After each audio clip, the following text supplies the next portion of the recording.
శాసనసభ్యులకు తెలుగుదేశం జనసేన బీజేపీ కుటుంబ సభ్యులందరికీ కూడా పేరు పేరున నమస్కారాలు తెలియజేసుకుంటూ ప్రియమైన ఉమ్మడి అనంతపురం ప్రజల్లారా అలాగే రైతుల్లారా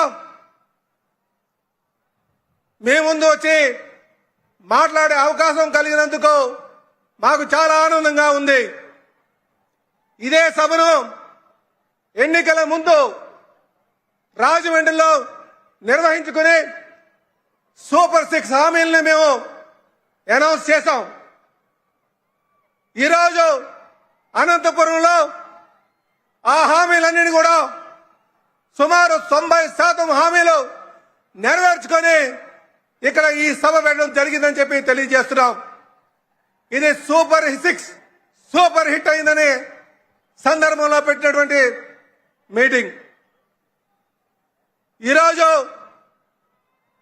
అనంతపురం రైతుల యొక్క స్థితిగతులను చూసుకుంటే సూపర్ హామీ పథకం కింద ఈ రైతులందరూ కూడా అభివృద్ధి చెంది అనంతపురం ఒక రూపురేఖలు మార్చడం జరిగిందని ఈ సందర్భంగా తెలియజేస్తున్నాం. అలాగే గతంలో కూడా తెలుగుదేశం పార్టీ హయాంలో కీర్తిశేషులు నందమూరి తారక రామారావు గారి ఆలోచనతో చంద్రబాబు నాయుడు గారి ఆలోచనతో డ్రిప్ ఇరిగేషన్ తీసుకొచ్చి ఈ ప్రాంతాన్ని హార్టికల్చర్ హబ్ గా తీర్చిదిద్దడం జరిగిందని చెప్పి ఈ సందర్భంగా తెలియజేస్తున్నాం.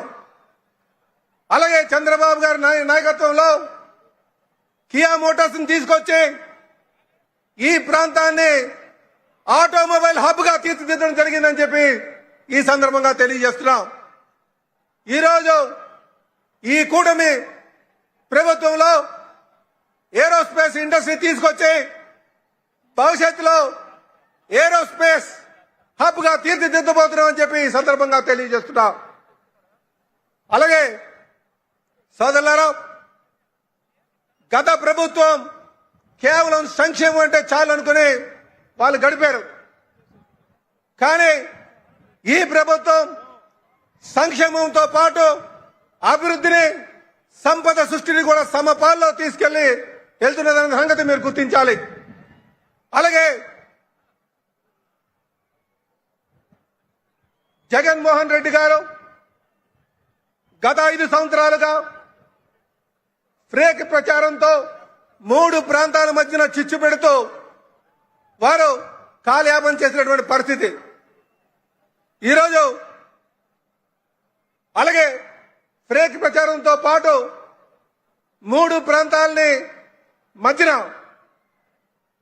ఏ విధంగా చిచ్చు పెడదామనే ఆలోచనతోనే ఉన్నటువంటి విషయం.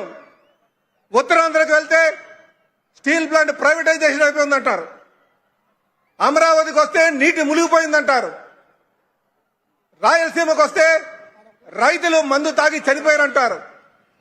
ఈ ఫ్రేక్ ప్రచారంతో సభకు రాకుండా కేవలం ప్రజల్ని మభ్య పెడదామని ఒక ఆలోచనతో ఉన్నారు. ఇది మనం గమనించాల్సినటువంటి విషయం అని చెప్పి ఈ సందర్భంగా తెలియజేస్తున్నాం. అయితే ఈరోజు మా ముందున్నటువంటి లక్ష్యం ఈ ప్రజల యొక్క జీవన ప్రమాణాలు పెంచుతూ ఈ రాష్ట్రాన్ని సర్వతోముఖ అభివృద్ధి చేస్తూ అటు మా యువ నాయకులు లోకేష్ బాబు యువదళంలో ఆయన చేసినటువంటి ప్రయాణం ఏదైతే ఉందో ప్రజల దగ్గరికి వెళ్లి తెలుసుకున్నటువంటి విషయాలే ఉన్నాయో, అలాగే పవన్ కళ్యాణ్ గారి ఒక నిస్వార్థమైనటువంటి ఆలోచన ఉందో, అలాగే బీజేపీ యొక్క సహకారంతో ఖచ్చితంగా ఈ రాష్ట్రాన్ని సర్వతోముఖ అభివృద్ధి చేసి ముందుకు వెళ్లి ప్రజల యొక్క జీవన ప్రమాణాలు పెంచుతామని చెప్పి తెలియజేస్తూ నాకు ఈ అవకాశం ఇచ్చినందుకు మీ అందరికీ కూడా పేరు పేరున నమస్కారాలు తెలియజేస్తూ సెలవు తీసుకున్నాను. ఉమ్మడి పార్టీ ఐక్యత వర్ధిల్లాలి. నమస్కారం.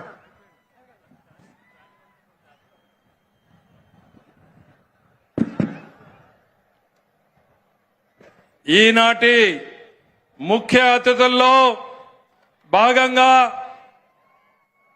భారతీయ జనతా పార్టీ రాష్ట్ర అధ్యక్షుడిగా ఉన్నటువంటి మిత్రుడు, విద్యార్థి దశ నుండి జాతీయ వాద భావాలు కలిగినటువంటి వ్యక్తి, సౌమ్యుడు, స్నేహశీలి, ఎమ్మెల్సీగా ప్రతిపక్షంలో పనిచేసినటువంటి వ్యక్తి